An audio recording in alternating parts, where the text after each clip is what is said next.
Ethan Caldwell pulled his charcoal gray Range Rover into the gravel lot of a small bakery just outside Chicago. It was late December, and a thin layer of frost clung to the windshield as the heater hummed softly in the background. He wasn't here for the pastries, though the warm glow of the shop's windows and the faint scent of cinnamon drifting through the air made it tempting. No, he had a meeting with a potential investor, someone who preferred quaint, out-of-the-way spots over the sleek boardrooms Ethan usually dominated. At 42, he'd built a real estate empire worth billions, and he wasn't about to let a little inconvenience derail a deal. He stepped out, his polished leather shoes crunching against the icy ground, and adjusted the collar of his overcoat. The wind bit at his face, but he barely noticed. His mind was already running through numbers, projections, the kind of stuff that had kept him at the top for years. The bakery door jingled as he pushed it open, and a wave of warmth hit him, laced with the smell of fresh bread and coffee. It was a far cry from the sterile glass towers he was used to, but there was something oddly comforting about it. He scanned the room for his contact, a balding guy in a sweater, he'd been told, but his eyes snagged on something else instead. Behind the counter, wiping down a tray with a rag, was a woman he hadn't seen in 3 years. Mia Harper, his ex-wife. She was 38 now, her dark hair pulled back in a messy bun, a few strands falling loose around her face. She looked tired, her cheeks a little hollower than he remembered, but it wasn't her face that stopped him cold. It was her belly, round and unmistakable, pushing against the apron tied around her waist. She was 8 months pregnant. For a second, Ethan thought he'd walked into some kind of dream or nightmare. His chest tightened and his breath caught in his throat. Mia hadn't noticed him yet, too focused on stacking a pile of muffins. He just stood there, rooted to the spot, watching her move with a slow, careful grace that didn't match the chaotic storm kicking up inside him. 3 years ago, she'd walked out of his life, suitcase in hand, tears streaming down her face as she told him she couldn't keep living with a ghost. He'd been too buried in work, contracts, late-night calls, endless ambition, to fight for her. He'd let her go, figuring she'd come back when she cooled off. She never did. And now here she was, pregnant and working in a rundown bakery while he stood there in a $1,000 coat feeling like the floor had just dropped out from under him. Was it his? The thought hit him like a punch. They'd been married for 6 years before the divorce. 6 years of him promising they'd start a family someday. A someday that never came because he was always chasing the next big deal. If she'd been pregnant back then, she would have told him, right? But what if she hadn't? What if this was his kid, and she'd kept it from him all this time? Mia finally looked up, her hazel eyes locking with his, and the tray slipped from her hands, clattering onto the counter. Her face went pale, then hard, like she'd just seen a ghost herself. She turned away fast, busying herself with a coffee pot, but not before he caught the flicker of something in her expression. Fear, maybe? Or anger? He took a step forward, his voice low but steady. Mia. She didn't turn around. I'm working, Ethan, she said, her tone clipped, like she was talking to a stranger. What do you want? He swallowed, his throat dry. We need to talk. There's nothing to say. She kept her back to him, scrubbing at a spot on the counter that didn't need cleaning. He glanced at her belly again, the curve of it impossible to ignore. I think there is. She froze, her shoulders stiffening, and for a moment, the only sound was the hum of the refrigerator behind her. Ethan's heart pounded. Whatever came next, he wasn't walking away from this. Not this time. Ethan stood there, the bakery's warm air suddenly feeling too thick, too heavy. Mia still wouldn't look at him, her hands gripping the edge of the counter like it was the only thing holding her up. He could see the tension in her shoulders, the way her knuckles whitened, and it hit him how much had changed since the last time they'd spoken. 3 years ago, she'd been the one begging him to stay home, to care, and he'd brushed her off with a distracted "later." Now she was shutting him out, and he couldn't blame her. But that didn't mean he was leaving. "Mia," he said again, softer this time, stepping closer to the counter. 5 minutes. That's all I'm asking." She let out a short, bitter laugh, finally turning to face him. Her hazel eyes were sharp, cutting through him like they used to when she'd had enough of his excuses. 5 minutes? You couldn't give me 5 minutes back then, Ethan. Why should I give them to you now? The words stung, sharp and true, but he didn't flinch. He deserved that. "Because I'm here," he said, keeping his voice steady, "and I'm not walking away until we talk." She crossed her arms over her chest, the apron pulling tight against her belly, and stared at him for a long moment. The bakery was quiet, just the two of them and the faint hum of an old radio in the corner playing some Christmas tune he didn't recognize. Finally she sighed, her shoulders slumping a little. "Fine, after my shift. But don't expect me to make this easy for you." He nodded, stepping back. "I'll wait." And he did. He sat at a rickety table by the window, ignoring the curious glances from the handful of customers who trickled in and out. His phone buzzed, texts from his assistant Lauren about the investor he was supposed to meet, but he silenced it. For once, work could wait. His eyes kept drifting to Mia as she moved behind the counter, serving coffee, boxing up pastries, her movements slow and deliberate. She looked exhausted, dark circles under her eyes, and every time she pressed a hand to her lower back, he felt a pang of something he couldn't name. Guilt, maybe? Or regret? When her shift ended an hour later, she untied her apron and grabbed a worn-out coat from a hook by the door. She didn't say anything, just jerked her head toward the exit, and he followed her outside. The air was biting, the sky a dull gray, and a few snowflakes started to fall as they stood under the bakery's awning. Mia shoved her hands into her pockets, her breath puffing out in little clouds. "Okay, Ethan, you've got your 5 minutes. What do you want?" He didn't waste time. "The baby," he said, nodding toward her stomach. "Is it mine?" Her eyes narrowed, and for a second he thought she might slap him. "That's the first thing you ask? Not how are you or what happened? Just straight to that?" "I need to know, Mia." His voice was firmer now, the CEO in him slipping out despite himself. "If it's mine, I have a right." "A right?" She cut him off, stepping closer, her voice rising. "You don't get to talk about rights, Ethan. You gave up any claim to that when you chose your damn company over me, over us." He clenched his jaw, the cold seeping into his bones. "I know I screwed up. I'm not here to fight about the past. I just want the truth."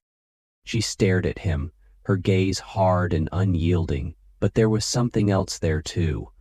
Something shaky, like she was holding herself together by a thread.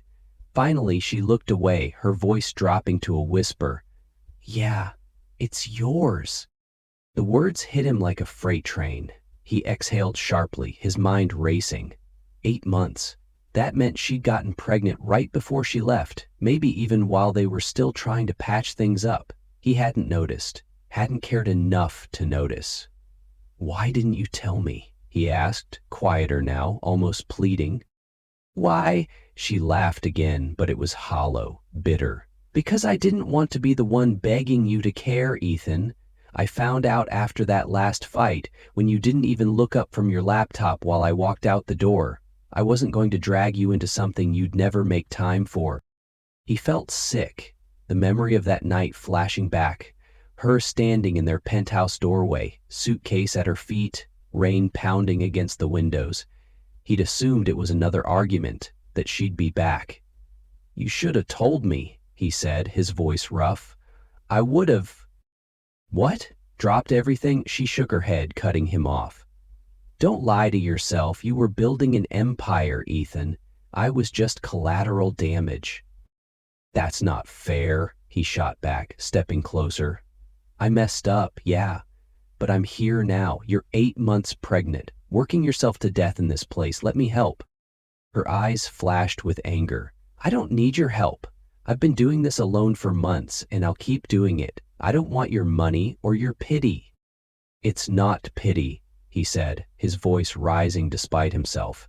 "It's my kid too, Mia. You can't just shut me out." She took a step back, wrapping her arms around herself like a shield. "Watch me," she said, her tone icy. "You don't get to waltz back in and play hero after 3 years of nothing. We're done here." She turned to walk away, her boots crunching against the snow-dusted pavement, but Ethan grabbed her arm, gently but firm enough to stop her. "Mia, please. I'm not asking for forgiveness. I just want a chance to do right by you, by the baby." She yanked her arm free, her eyes glistening with unshed tears. "You don't get it, do you? It's too late for that. Go back to your skyscrapers, Ethan. I don't need you." And with that, she walked off into the dusk, leaving him standing there under the awning, snowflakes melting on his coat, his hands curled into fists, frustration boiling in his chest. She could push him away all she wanted, but he wasn't giving up. Not this time. Ethan watched Mia disappear around the corner, her figure swallowed by the falling snow and the dim street lights. His breath hung in the air, sharp and uneven, as her words echoed in his head.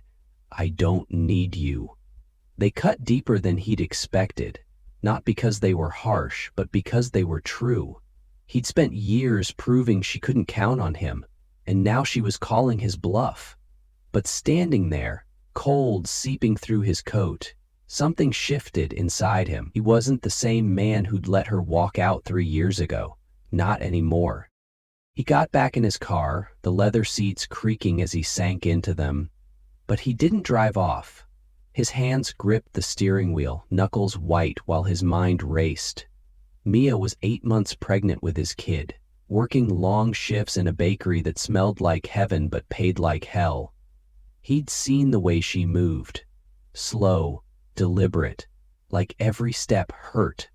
And he'd done nothing to stop it from getting this bad. That ended now. The next morning, Ethan's office in downtown Chicago was quieter than usual. His assistant, Lauren, poked her head in, a stack of files in her arms. "You're late for the zoning meeting," she said, eyeing him over her glasses. "And you look like you haven't slept." "Cancel it," he said, his voice rough. He was still in yesterday's shirt, tie loosened, staring out the floor-to-ceiling windows at the city sprawling below. Lauren raised an eyebrow. "Cancel it? Ethan, you've been chasing this deal for months. What's going on?" He turned to her, leaning against his desk. "I need you to do something for me.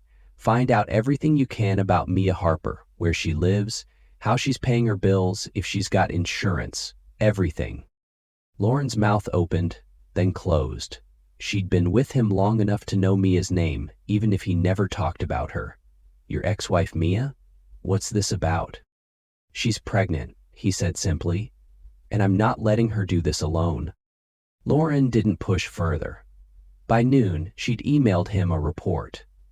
Mia was renting a cramped one-bedroom apartment in a sketchy part of town, barely scraping by on her bakery paycheck. No health insurance, no savings, just a stack of bills and a stubborn streak Ethan knew all too well. Reading it made his stomach twist. He'd been closing multi-million-dollar deals while she was counting pennies to keep the lights on. That afternoon, he drove back to the bakery. The bell jingled as he stepped inside, and Mia looked up from behind the counter, her face tightening the second she saw him. "I told you to leave me alone," she said, wiping her hands on her apron. "I heard you," he said, keeping his distance this time. "But I'm not here to fight. I just want to help." She snorted, turning to rearrange a tray of cookies. "Help? Like what? Throwing money at me? I don't need your handouts, Ethan." "It's not a handout," he said, his voice low but firm. "You're 8 months pregnant, Mia. You shouldn't be on your feet all day. Let me take care of some things. Rent, groceries, whatever you need." She spun around, her eyes blazing. "You don't get to swoop in and fix this like it's one of your projects. I've been fine without you for 3 years. I don't need you playing savior now." He took a step closer, hands shoved in his pockets to keep from reaching out. "You're not fine. I saw you yesterday, barely standing, wincing every time you move." "That's my kid too, Mia. I'm not asking for anything. Just let me make this easier." Her jaw tightened, and for a moment he thought she'd throw him out, but then she sighed, rubbing her forehead. "You're not going to stop, are you?" "Not a chance," he said, a faint smile tugging at his lips. She shook her head, muttering something under her breath, but didn't argue. It wasn't a yes, but it wasn't a no either. He'd take it. Over the next few days, Ethan moved quietly. He didn't push Mia again, not directly. Instead, he called a doctor friend, Dr. Patel, and asked him to keep an eye on her from a distance. Patel agreed to stop by the bakery, pretending to be a customer, just to check how she was holding up. Ethan also paid off her overdue rent through Lauren, keeping it anonymous so Mia wouldn't flip out. He knew she'd hate it if she found out, but he couldn't stand the thought of her stressing over bills with a baby on the way. A week later, he showed up at the bakery again, this time with a brown paper bag in hand. Mia was behind the counter, pouring coffee for an old guy in a flannel shirt. She glanced at him, her expression wary. "What now?" He set the bag down. "Lunch. Turkey sandwich, no mayo, extra pickles. You still like that, right?" Her eyes softened for a split second before narrowing again. "You're stalking me now?" "Just lunch," he said, raising his hands. "No strings." She stared at the bag, then at him, like she was trying to figure out his angle.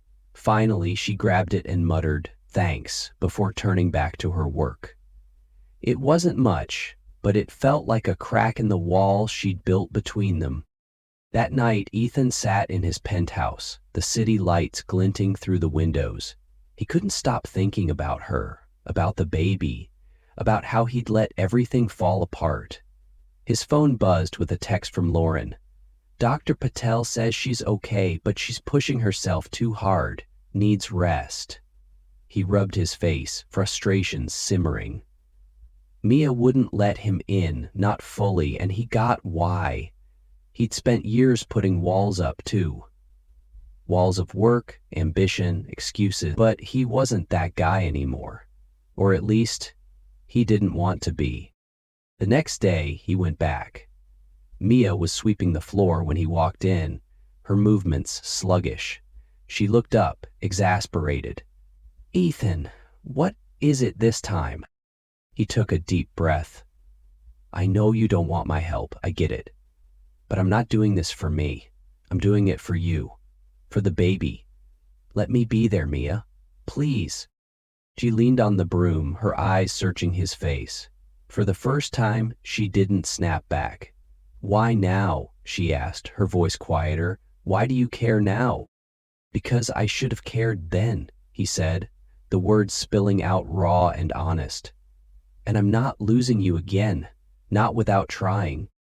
She didn't say anything, just looked at him, her expression unreadable, but she didn't tell him to leave either, and for Ethan, that was enough. For now. Ethan left the bakery that day with a flicker of hope he hadn't felt in years. Mia hadn't kicked him out, hadn't shut him down completely. It wasn't a warm welcome, but it was something, a tiny opening he could work with. He drove back to his penthouse, the Chicago skyline glowing against the night, and for once, he didn't check his email or call Lauren about the next deal. His mind was on Mia, on the way she'd looked at him, like she was trying to decide if he was worth believing in again. The next morning, he showed up at the bakery earlier than usual, before the rush of customers. Mia was behind the counter, kneading dough, her sleeves rolled up and flour dusting her arms. She glanced at him as the bell jingled, her expression a mix of annoyance and resignation. "You're like a bad penny," she said, not looking up from the dough. "Keep turning up." He grinned, leaning against the counter. "Heard worse. Brought you something." He slid a small container across to her, chicken noodle soup from a deli she used to love. "Figured you could use a break from muffins."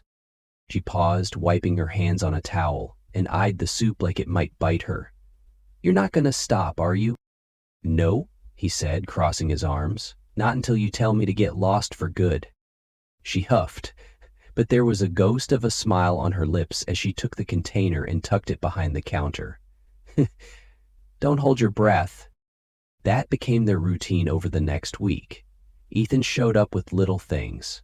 Soup, a bag of oranges, a heating pad he'd overheard her mention to a coworker for her sore back.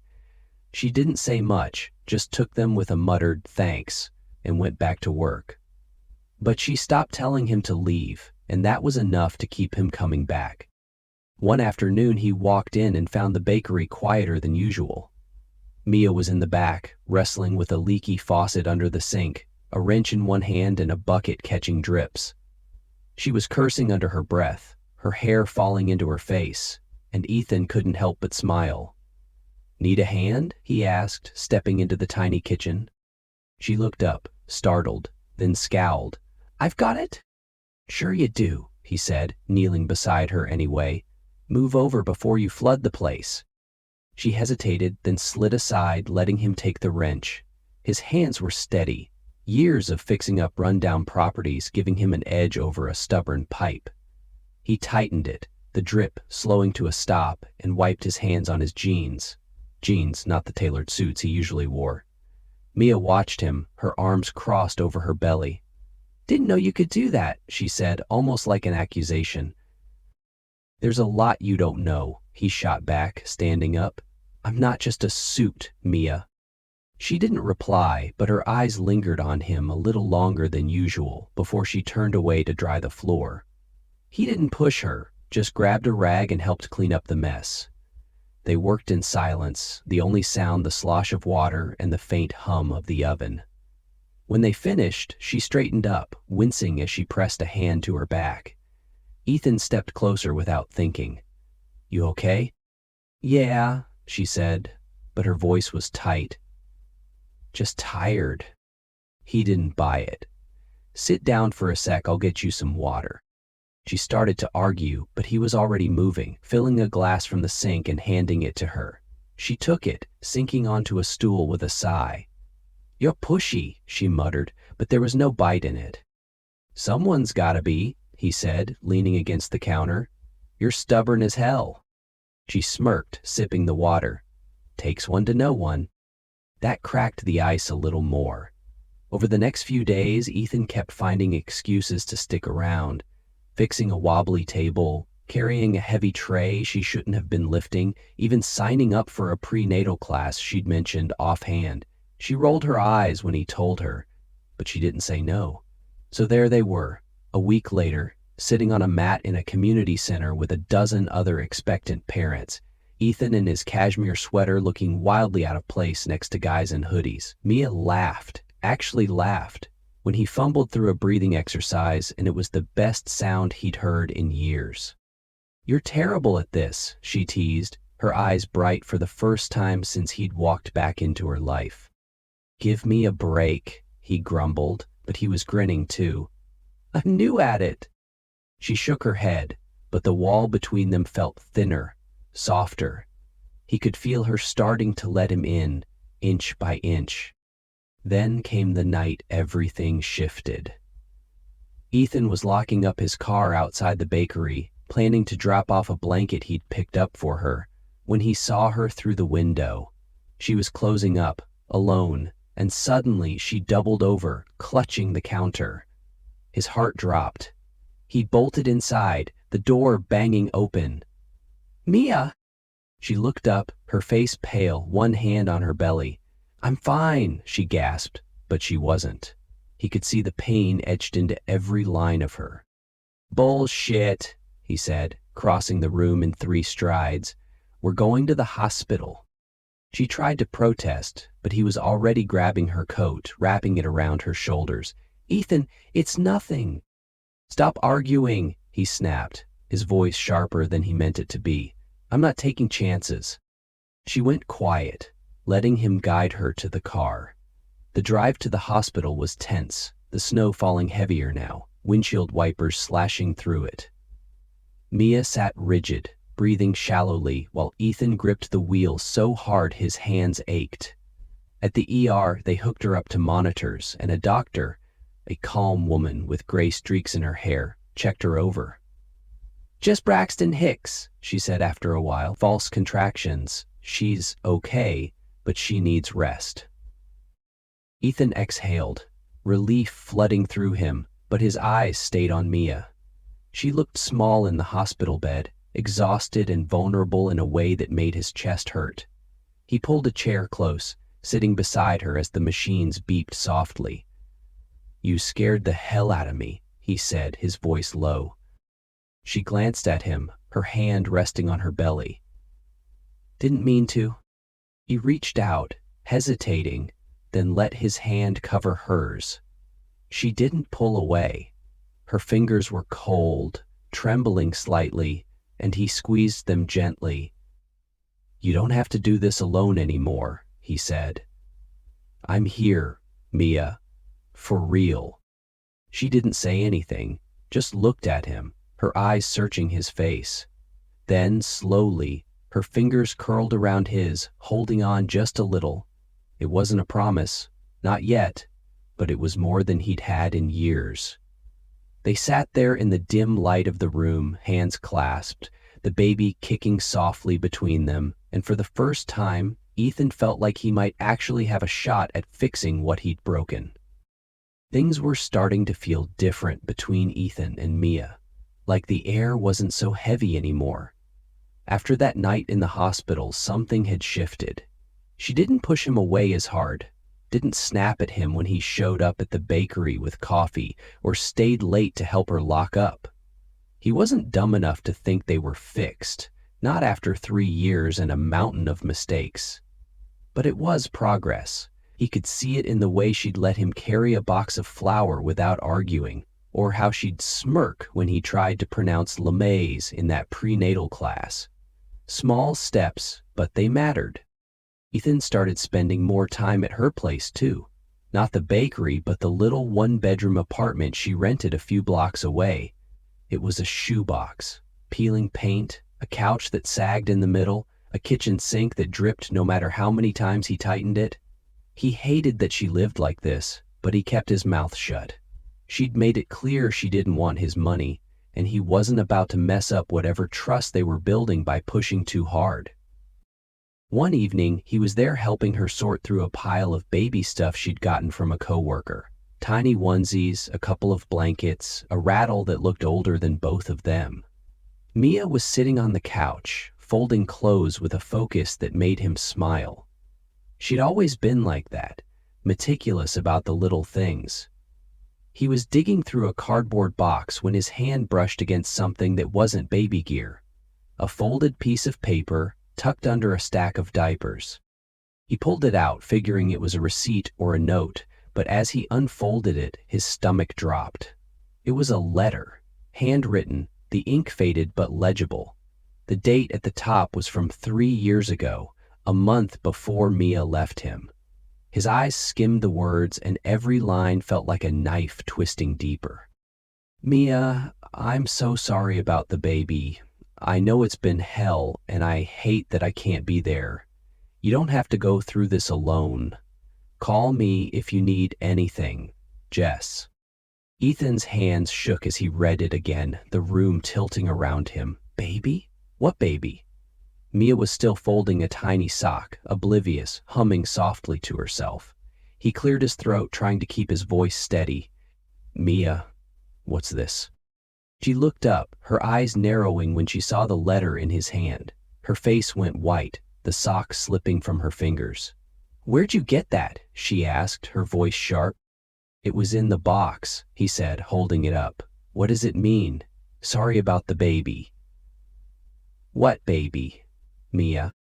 She stood up fast, too fast, wincing as she grabbed the arm of the couch for balance. "Give it to me," she said, reaching for it, but he pulled it back, his heart pounding. "No," he said, his voice rising despite himself. "Tell me what this is. Did something happen? Were you pregnant before?" Her lips pressed into a thin line, and for a second he thought she'd shut down completely. But then her shoulders slumped, and she sank back onto the couch, rubbing her face with her hands. "Yeah," she said finally, her voice barely above a whisper. "I was." The air sucked out of the room. Ethan stared at her, his mind scrambling to catch up. "When? Why didn't you tell me?" She looked up at him, her eyes wet and red-rimmed. "It was 3 years ago, Ethan. Right before I left. I found out I was pregnant, 6 weeks along. I was going to tell you, but then—" She trailed off, swallowing hard. "You were gone, always gone. Meetings, trips, calls at 3 in the morning. I was falling apart, and you didn't even see it." He felt like he'd been punched. "What happened?" he asked, his voice hoarse. "I lost it," she said, her words cutting through him. "Miscarried at 9 weeks. The doctor said it was stress, maybe. I don't know. I was alone in that stupid penthouse, bleeding, crying, and you were in New York closing some deal. I called you that night, left a voicemail. You never called back." Ethan's knees buckled. He sank onto the floor in front of her, the letter crumpling in his hand. He remembered that voicemail, vague, tearful, something about needing to talk. He'd been in a boardroom, too busy to listen, figured it was another fight. He'd deleted it without a second thought. "Mia," he started, but his throat closed up. She shook her head, tears spilling down her cheeks now. "I couldn't stay after that. I couldn't keep pretending you'd change, that I'd ever be enough. So I left. Didn't tell you because I didn't want you to feel guilty and stay out of pity. I needed you to want me, not some obligation." He dropped the letter, his hands trembling. "You think I wouldn't have cared? That I wouldn't have dropped everything?" "Would you?" she shot back, her voice breaking. "Because you never did, Ethan. Not once in 6 years." The truth of it hit him like a tidal wave. He'd failed her. Not just when she walked out, but long before that. He'd lost a child he never even knew about, and she'd carried that pain alone because he'd been too wrapped up in his own world to notice. "I didn't know," he said, his voice cracking. "I swear, Mia, I didn't know." She wiped her eyes, looking away. "It doesn't matter now. It's done." But it wasn't done. Not for him. He reached for her hand, desperate, but she pulled back, curling into herself. "Why tell me this baby's mine then?" he asked, his mind reeling. "Why now?" She took a shaky breath. "Because it is yours. I found out a month after I left. I almost didn't keep it, but I couldn't. I couldn't lose another one. I didn't tell you because I didn't trust you'd stay. Not after everything." Ethan's chest ached. A raw, tearing pain he couldn't shake. He'd thought he was fighting to fix the past 3 years, but it went deeper than that. Years of neglect, of leaving her to carry burdens he didn't even see. "I'm so sorry," he said, the words spilling out. "I should have been there. I should have—" "Stop," she cut him off, her voice firm but trembling. "I don't want apologies. I just want you to leave." He stared at her, his heart sinking. "Mia, please." "Go," she said, turning away, her hands clutching her belly like a shield. "I can't do this right now." He wanted to fight, to stay, but the look in her eyes stopped him cold. He stood up, legs unsteady, and grabbed his coat. "I'll go," he said quietly, "but I'm not giving up on you. On us." She didn't respond, just sat there, tears streaming silently down her face. Ethan walked out into the snowy night, the cold biting at him, but he barely felt it.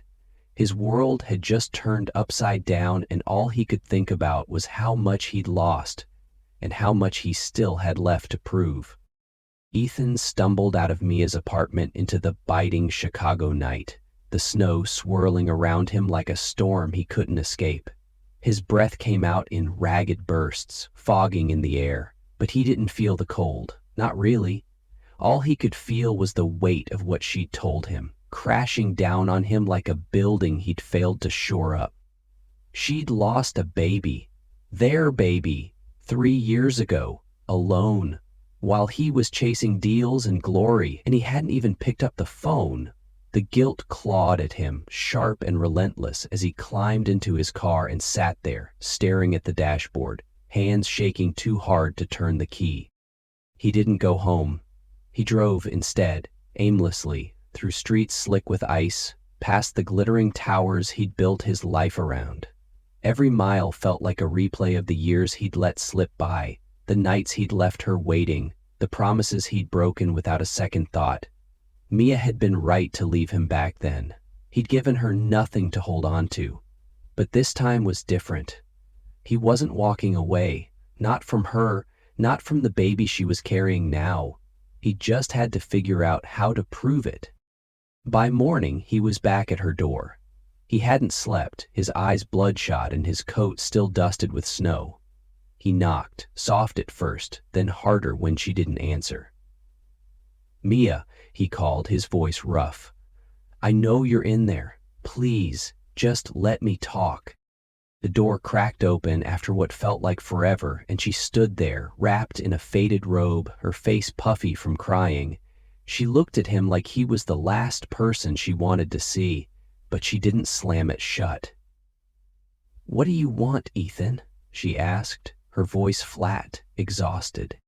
"I want to fix this," he said, stepping closer. "I know I can't undo what happened, but I'm not leaving you again. I need you to hear me out." She crossed her arms, leaning against the doorframe. "You've got 2 minutes, then I'm done." He took a deep breath, the words tumbling out raw and unpolished. "I messed up, Mia. Not just 3 years ago. Every damn day before that. I didn't see you, didn't hear you, and I'll never forgive myself for what you went through. Losing that baby, I should have been there. I should have been the one holding you, not some voicemail you had to leave because I was too busy to care." Her eyes flickered, a spark of something, anger, maybe pain, but she didn't interrupt. He kept going. "When you told me last night, it broke me, not because you kept it from me, but because I made you feel like you had to. I was a selfish bastard, and you paid for it.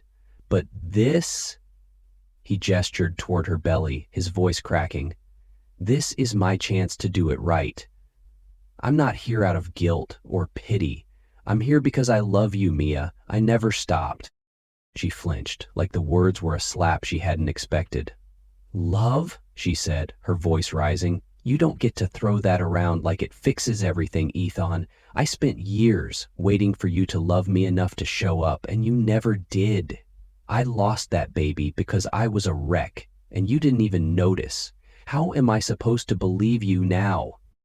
"Because I'm not that guy anymore," he said, stepping inside despite her glare, closing the distance between them. "I've spent the last 3 years building something empty. Money, power, all of it. It didn't mean a damn thing when I saw you in that bakery, pregnant and alone. I've been waking up every day since then trying to figure out how to be the man you needed back then. I'm late. God, I know I'm late, but I'm here now." She shook her head, tears spilling over again. "You don't get how much it hurt, Ethan. I was scared and alone, and I blamed myself for losing that baby. I thought if I'd been stronger, if I'd fought harder for us, maybe it wouldn't have happened. But it did, and I couldn't face you after that. I couldn't handle you looking at me like I'd failed." He reached for her then, his hands gentle on her arms, and this time she didn't pull away. "You didn't fail," he said, his voice thick. "I did. I failed you, Mia. And I'll spend the rest of my life making up for it if you let me." She looked up at him, her eyes searching his face, and then she broke. A sob tore out of her, and she collapsed against him, her fists clutching his coat as she cried, deep, wrenching sobs that shook them both. He wrapped his arms around her, holding her tight, his own tears burning hot against his cheeks. "I'm so sorry." They stood there for what felt like hours, tangled in each other, the past spilling out between them like a wound finally bleeding clean. When she finally pulled back, her face was blotchy, her breath uneven, but she didn't let go of him. "I don't know if I can trust you," she said, her voice small. "Not after everything." "Then let me prove it," he said, cupping her face in his hands. "Every day, every step. I'm not going anywhere, Mia, not this time." She didn't say yes, but she didn't say no either. Instead, she nodded, just a tiny, shaky movement, and that was enough. Later that day, he drove her to her last ultrasound appointment. The clinic was cold and sterile, but when the screen flickered to life and the steady thump of their baby's heartbeat filled the room, Ethan felt something crack open inside him. "A little girl," the doctor said, smiling as she pointed out tiny arms and legs kicking on the grainy image. Mia's hand found his, her fingers curling tight around his, and he squeezed back, his throat too tight to speak. "She's perfect," she whispered, her voice trembling with something soft and new. "Yeah," he managed, blinking hard. "She is." They sat there, staring at the screen, and Ethan felt the weight of everything, the loss, the pain, the hope, settle into something solid. "What about hope?" he said suddenly, glancing at her. For her name, Mia turned to him, her eyes glistening but steady. "Hope," she repeated, testing it out. A small smile broke through, the first real one he'd seen in weeks. "Yeah, I like that." They left the clinic hand in hand, the snow falling lighter now, dusting the streets in a quiet white. Mia leaned against him as they walked to the car, her head resting on his shoulder, and Ethan felt a warmth he hadn't known he could still feel. They weren't whole yet, not completely, but they were together, and that was more than he'd dared to dream of just days ago. He'd messed up before, lost more than he'd ever realized. But this time, he was holding on. For her, for hope, for the family he'd almost let slip away. The snow fell thick and steady outside the hospital window, blanketing Chicago in a hush that felt almost sacred. Inside, the room was warm, the air heavy with the scent of antiseptic and something softer, new life. Mia lay in the bed, her dark hair fanned out on the pillow, her face pale but glowing with a quiet strength Ethan couldn't take his eyes off. In her arms was Hope, their daughter, born just after dawn on a frigid December morning. She was tiny, barely 6 pounds, with a shock of dark curls and a cry that pierced right through him when the nurse first handed her over. Ethan stood beside the bed, his sleeves rolled up, tie long gone, still shaky from cutting the umbilical cord an hour ago. He'd been there for every second, holding Mia's hand through the contractions, whispering to her when she thought she couldn't keep going, feeling his heart stop and start again when Hope's first wail echoed in the room. Now, watching Mia cradle their little girl, he felt something settle deep in his chest, a peace he hadn't known he was capable of. "She's got your nose," Mia said, her voice raspy from exhaustion but laced with a smile. She brushed a finger over Hope's tiny face, and the baby squirmed, her lips puckering like she might fuss but didn't. Ethan leaned closer, his hand resting on Mia's shoulder.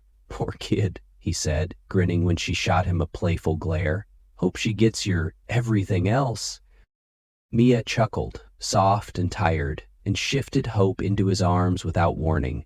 He froze for a second, terrified he'd drop her, but then she settled against him, warm and impossibly light. He stared down at her, at the way her eyelids fluttered, and felt his throat tighten. "Hey, little girl," he whispered, his voice breaking. "I'm your dad." Mia watched him, her eyes soft and glistening. "You're good at that," she said quietly. "Better than I thought you'd be." He glanced at her, a flicker of the old guilt tugging at him. "I've got a lot to make up for," he said. "But I'm not screwing this up. Not her, not you." She didn't argue, just reached out and squeezed his arm, her touch steady and sure. They stayed like that for a while, the three of them tangled in a quiet that felt bigger than words. The past few weeks had been a whirlwind. Tears, truths, tentative steps toward something new, but this moment made it all worth it.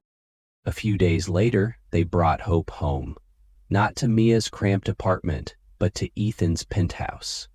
He'd spent the last week turning a guest room into a nursery, painting the walls a pale yellow Mia had picked out, assembling a crib with more swearing than he'd admit. When they walked in, Mia paused in the doorway, taking in the soft glow of a nightlight, the stack of diapers on a shelf, the rocking chair he'd hauled up himself. "You did all this?" she asked, her voice catching.